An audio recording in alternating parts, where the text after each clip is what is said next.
কি হয়, আমরা কিভাবে জবাব দেই?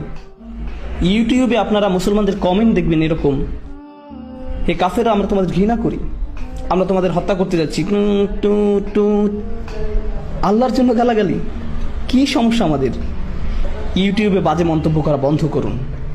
কেউ আপনার কমেন্টকে গুরুত্ব দেয় না। আমাদেরকে এমন মানুষে পরিণত হতে হবে যারা পরিপক্কতার সাথে কথা বলে। আমাদের একটি বৈশিষ্ট্য হলো আমরা বুদ্ধিবৃত্তিক জাতি, আমরা স্মার্ট, আমরা আবেগপ্রবণ নই। কিন্তু এখন পৃথিবীর মানুষ আমাদেরকে আবেগপ্রবণ মানুষ হিসেবে মনে করে, আর এটা আমাদের একটি অনেক বড় ত্রুটি। কারণ আমরা এখনো আল্লাহর বই থেকে শিখিনি কিভাবে প্রজ্ঞার সাথে জবাব দিতে হয়। আমরা শুধু জানি কিভাবে আবেগপ্রবণ হয়ে জবাব দিতে হয়।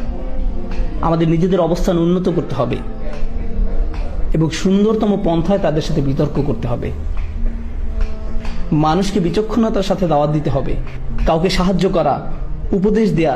জানেন এসব ক্ষেত্রে কি হয়?